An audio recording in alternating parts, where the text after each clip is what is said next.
Coming up on today's Louisville Real Estate Show, why this electrical panel is the most dangerous panel that could be in your home, what you should do with nosy neighbors, and genius ways to safeguard your travel this summer with smartphone picks. Hey everybody, I'm Bob Sokoler, the Sokoler team, Remax Properties East, and we are in our COVID show, which basically means that we take your questions via email, bob@wesellouisville.com, and then we discuss them on the air with our experts. Those experts today include our dear friends Brad Lawler, owner of Home Team Inspection Service and Team Bug Out. They come in like a team. They do a great job getting your home inspected or serviced for termites and the like. You can reach Brad at 844-411-TEAM. Also here, Chuck Crosby. He's the owner of the Crosby Law Office, and they do not only real estate closings and do a great job at it, but they do wills, powers of attorney, commissioner sales, it's a variety of things. You can reach Chuck at 499-6360. And if you are thinking of selling your home now or in the future, I'd love to come to talk to you, free, no obligation analysis. I come out, we talk, and yes, we figure out what the path is, looking at comparables in your neighborhood to see what home prices should be for your home and what needs to be done or not done. You can reach me on my cell phone, 376-5483, or go to bobsellslouisville.com. All right, gentlemen, let us start with a question on Scott, who writes in. He says, I noticed a neighbor and his son, and this is for you, Chuck Crosby at Crosby Law, a son looking at a stake for a property line on my property. What could they be doing, and what should I do about it? So what should Scott do? Well, I don't know that there's anything you can do. If he's on your property, you can tell him to get off, trespassing, that sort of thing. But looking for a stake, well, generally you're going to need to have one of those metal detector guys to find those, because they take a metal rebar and they pop it on down into the ground. Occasionally they'll put flags or wooden stakes up there, but those aren't really authoritative. So do you really want to even open up a can of worms by accusing your neighbor of doing something that may be innocuous, right? Yeah, I know. Maybe if he's your neighbor, maybe he's looking to see where his lines are. Maybe he's contemplating putting up a fence. True. And if he gets a surveyor to come out there to make sure that his fence doesn't go on your property, well, that sounds kind of like a good thing to me. All right. Let's move over to Brad Lawler. Now, this one's a little out of your bailiwick, but I figured you could handle this, Brad. All right. How much do you know about hydrogen peroxide? A little bit. Okay, good. So Taylor wrote us an email. She visits lots of websites, and she says one of her favorite sites, they're talking about a homeowner should spray hydrogen peroxide on plants to prevent root rot and extra oxygen into the soil. And she's wondering, has anybody really heard of this, Brad? Is that a safe process?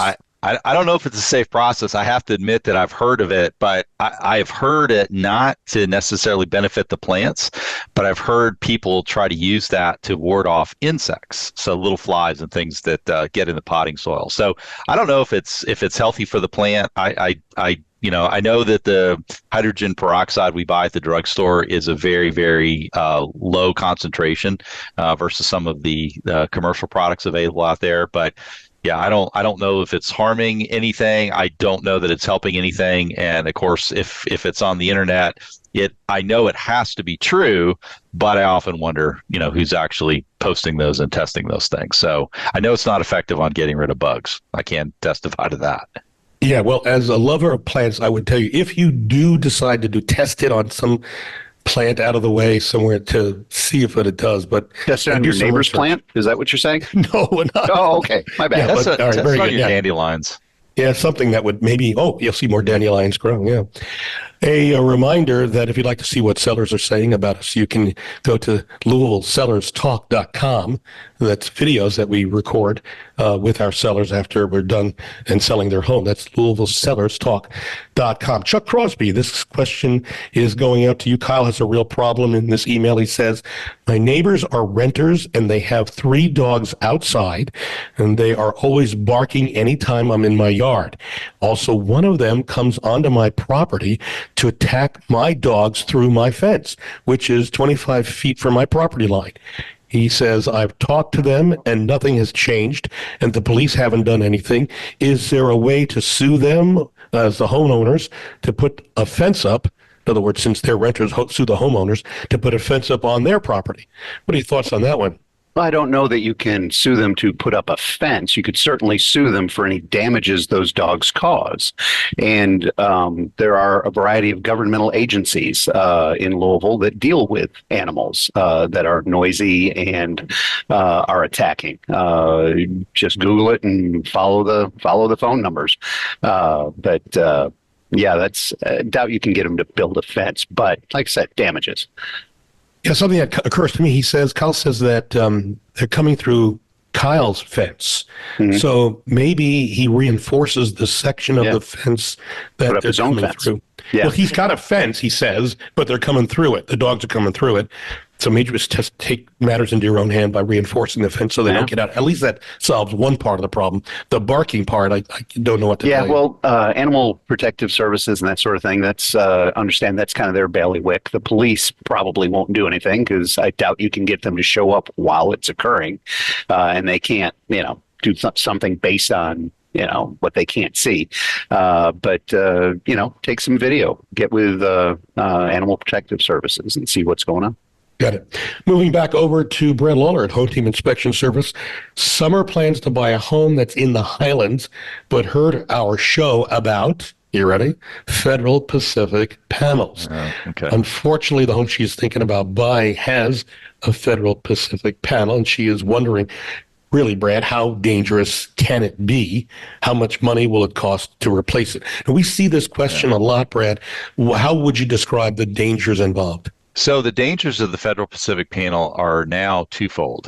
First, the first failure, the reason that they stopped installing these in homes in the U.S. in the mid-'70s was that the circuit breakers will basically stick open, so which causes them to overheat, which is where the fire hazard comes from.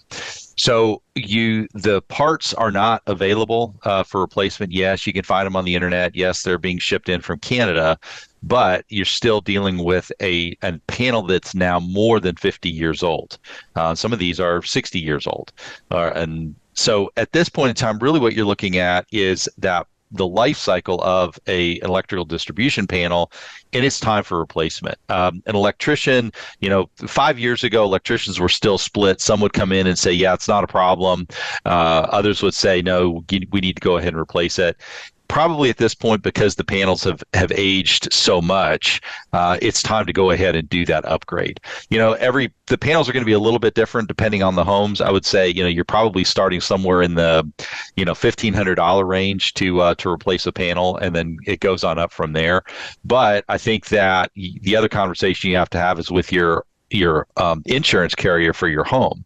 There are some insurance companies who will not insure homes that have Federal Pacific panels, and there's a few others out there. So have a conversation with your insurance agent just to make sure that you know what coverages are available to you. Again, some cover them, others don't now. But yeah, if you got a Federal Pacific panel in your home, it's probably time to talk to the electrician about doing that upgrade. And one thing, folks, if you have a Federal Pacific panel and you're thinking of selling your home, just know it will most likely come up in a home inspection.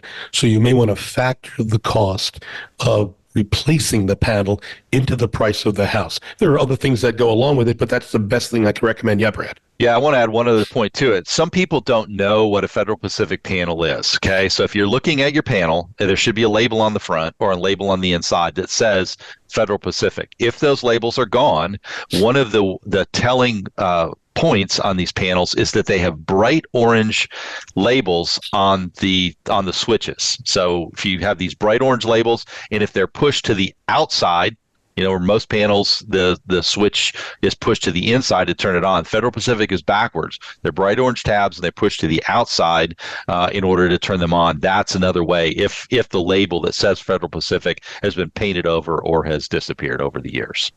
Right, and so between the labels and then the breakers themselves being opposite the norm, but you don't have reference for that part of it. Right. Yeah. If it's bright orange and it's pushed to the outside towards the edge of the panel, then that's probably a Federal Pacific panel. Okay. A reminder: you can see what our sellers and buyers write about our team. We're very proud of our reviews. You can go to LouisvilleZillow.com or Louisville Google. Lawler.com to see our reviews.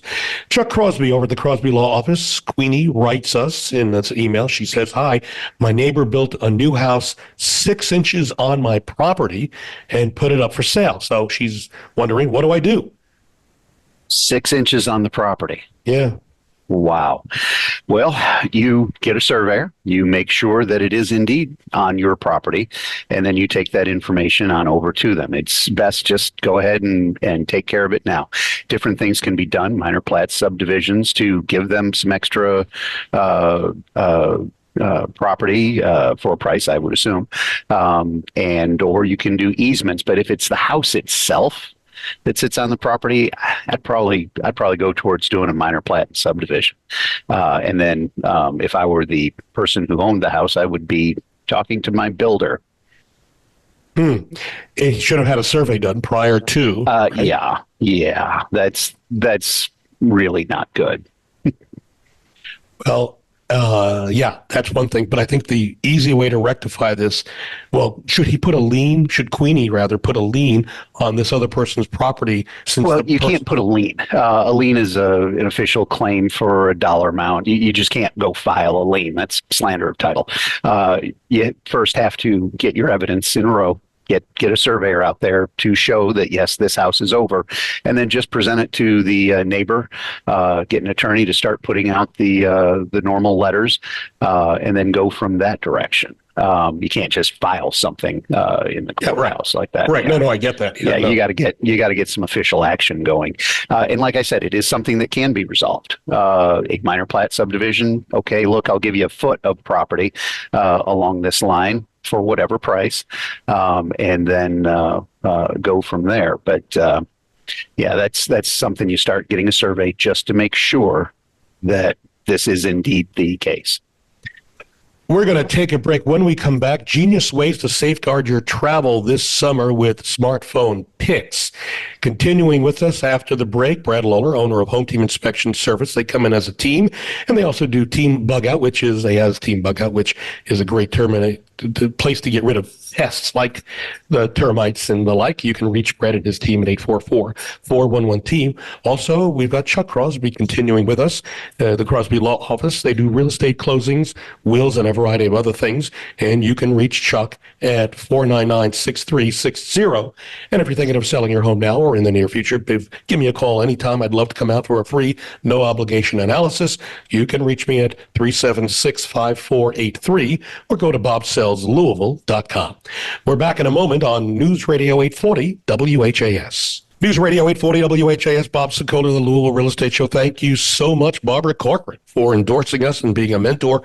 We appreciate her friendship, and she's a great lady. You can see her on Shark Tank, both on Channel 11 and CNBC reruns. Continuing with us to the top of the hour, Chuck Crosby. He's the owner of the Crosby Law Offices. You can reach him for real estate closings. He does a great job. He's just done mine recently. He also does wills, powers of attorney, foreclosure defense, a variety of other things. You can reach Chuck at 499-6360. And also Brad Lawler. He owns Home Team Inspection Service and Team Bugout. You can reach them to get your home inspected, whether you are buying it or planning to sell it. And you can also reach him if you have a termite problem or want to get termite service. You can reach Brad at 844-411-TEAM. And if you're thinking of selling or buying a home, you can reach me anytime on my cell phone, Bob Sokoler, 376-5483. I'll come out in person, free, no obligation analysis. We'll talk about the price, the process, and if you'd like, we'll get you on the market and sold. Again, 376-5483, or go to bobsellslouisville.com. All right, so a lot of us traveling this holiday year. I mean, this is supposedly one of the hottest travel times in the country, in the world. So what do you do to protect yourself? Well, this is kind of interesting. We all know, most of us have cell phones, so smartphones, right? Chuck, Brad, we all carry those with us. Here are some things to take pictures of, to have on your phone, because many of us store those pictures in the cloud. So even if the phone is lost, you're able to get copies. And some of these may be normal, and some of them you may not have thought of.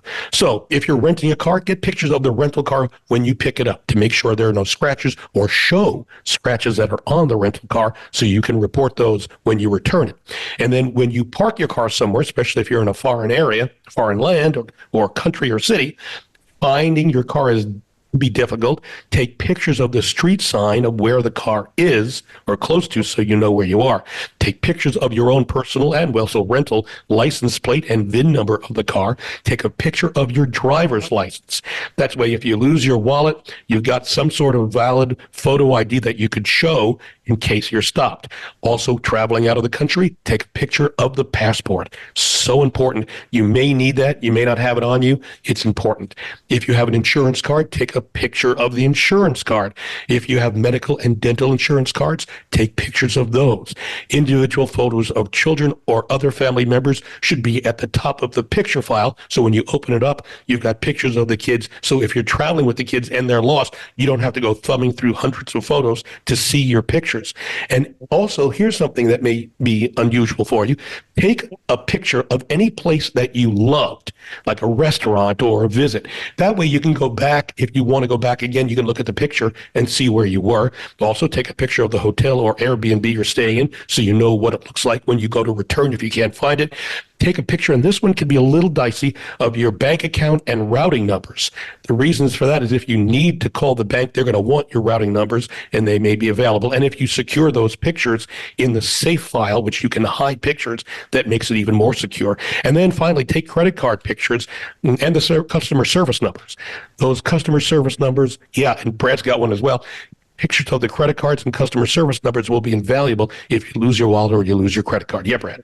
Yeah, I was gonna say also any prescriptions that you take, you want to have pictures of the prescriptions so you know what those fancy names are, just in case something happens to luggage and you have to get a refill. And also for those of us wearing glasses or contacts, what is your eyeglass prescription? Easier way to get a replacement pair quickly if needed. That's perfect. Very good, Ed. Good. All right. This question goes to Chuck Crosby at the Crosby Law Office. Abby emailed. She says, I found a cell phone left in a public restroom at my storage unit. Apparently, she's renting a storage unit. My intention was to return it to the office. And so Abby says she got busy with things and forgot to do so. It belonged to management, whom tracked down the phone, who she had given to friends. As soon as she asked for it, she returned it. Well, she's wondering, can I be evicted? Because apparently they're threatening to evict her from the storage unit for misunderstanding between her and management. Well, that's why God created judges, to distinguish between differences of opinion on such matters. If they tried to evict her, have her give me a call, and then we'll get her hooked up with someone. If her intent was, pure, well, should work out, but there's also going to need to be something in that lease, as those storage leases are pretty long and there is a lot of fine print. Needs to be something in that lease that would give this as a grounds for eviction. I'm trying to remember a phrase or a clause that I've seen that says, hey, if you take a cell phone and forget to turn it into the front, that seems a little, they're going to have to claim that she was, or probably they're going to have to try and claim that she was doing something illegal. And I don't know that they can do that here. And I would tell you, ask you, can they immediately evict you? Doesn't there some process before? Yeah, there's a process you have to go through. But like I said, if they start that process, that's when you get the attorney and start going from there. You got it. Okay. Moving back over to Brett Lawler at Home Team Inspection. Anne Marie sent us an email. She was looking at some homes with her agent and noticed that were a number of areas where it looked like putty had been put on wood and then quickly painted. And when she touched one of those areas, the wood, or what appeared to be wood or putty, collapsed, leaving a hole. And she is wondering what was going on and what should she do about a home like that? Should she walk away? Well, it's a good question. A lot of stuff gets repaired. As pictures come down, as different things, maybe televisions that were, hanging on walls. When those things come down, sellers oftentimes will try to do patching of those holes. Nothing wrong with that.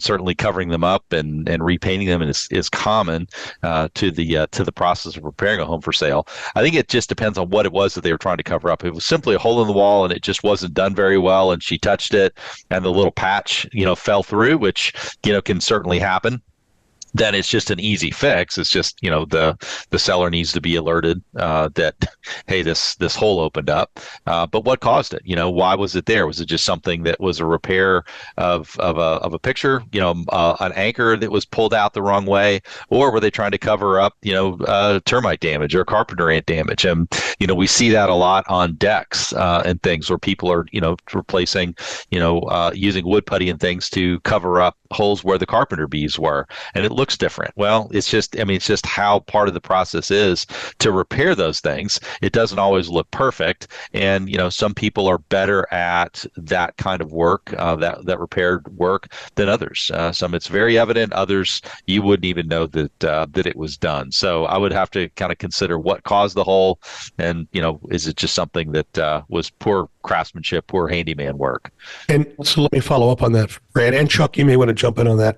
If you are touring a home and maybe you're an agent or a buyer and you touch something and it disintegrates in your hands, do you suggest informing the selling agent, not maybe immediately, but after the conclusion of the showing, that that's happened?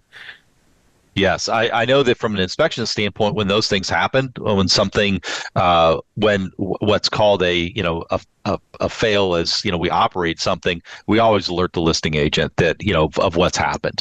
Whether it's, water that starts leaking, whether it's a hole that suddenly appears, whether it's, a piece of trim work that's fallen off around a door. All of those things are, we've seen in the past. Just let the listing agent know, what's going on, so that they can take those the steps to fix the problem.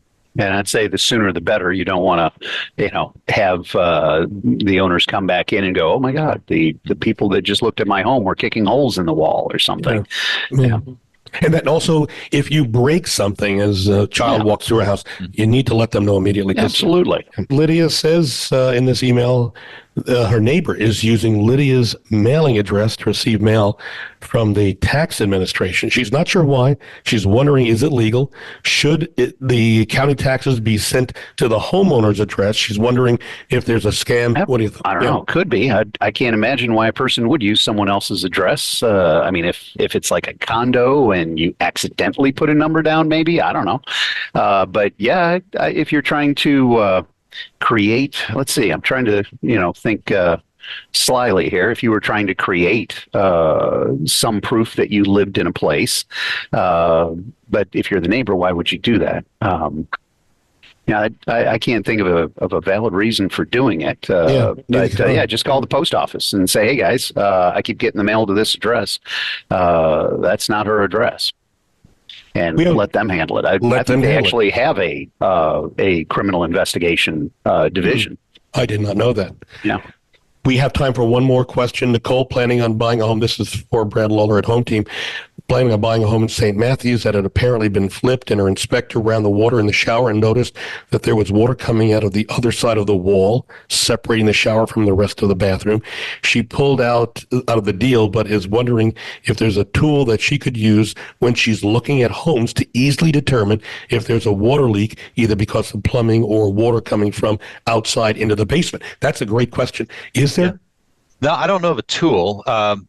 There are FLIR cameras, the infrared cameras that we use to identify, areas where that things are wet, but they haven't shown up yet. But this is exactly what a home inspector is looking for. We're looking for those clues that would tell us, hey, we've got a water leak, because that water in the wall, I don't know exactly where she found it, but that's why home inspectors run so much water in homes. We run, hundreds of gallons of water as part of a home inspection. We, fill up tubs, we stopper tubs, we stop up sinks, we flush toilets a lot, because what we're trying to do is see whether or not, particularly in a house that hasn't been, occupied for a while, well. It was a flip. It was renovated before they looked at it. Things like that happen. Shower pans, those are always the tricky ones where, new shower stalls have been installed because those pans often leak if the person who's putting the tile work together doesn't know what they're doing. Those can cause a lot of problems, and those are problematic because we can't test like we're taking a shower, and people are different sizes. I mean, I'm a whole lot bigger than my wife is, so I might cause a shower pan to leak when I took a shower, and my wife wouldn't. So those are all things to consider. But is there a tool specifically? Your eyes. I mean, the eyes are going to pick up more than anything else. I wouldn't invest in any other equipment, but run the water and just see whether or not it's a leak is popping up somewhere else. I remember there's some sort of moisture meter with two prongs that you can use to test wood. Yeah. Would that be of help? The problem is you got to be able to get to the other side of the wall. The moisture meters, whether they're penetrating or non-penetrating, we have both types. That's not necessarily going to be for a consumer, to help them understand what's going on inside that wall, because you may not have any moisture on the outside. There may be a small, pinhole leak on the inside of the wall, and the wall wouldn't even, show that it's wet. Got it. We are out of time. My thanks to Brett Lawler, owner of the Home Team Inspection Service, and Team Bug Out. They come in as a team. They do a great job. You can reach Brad to get a home inspection of your home or to get it pre-inspected, 844-411-TEAM. And my thanks to Chuck Crosby, the owner of the Crosby Law Offices. Not only do they do a great job at closing your home loan, but Chuck does a phenomenal job on putting a will together or and creating a power of attorney, foreclosure defense, and the like. You can reach Chuck at 499-6360. And if you're thinking of selling your home now or in the near future, I would love to come out for a free no obligation analysis. You call me, we talk, I come out, it's me, and then it's any homes, any size, no home too big or too small, and we talk about the process, including looking at comparables to see what the home is worth. You can reach me at 376-5483 or go to bobsellslouisville.com. We are out of time. See you next Sunday on News Radio 840 WHAS.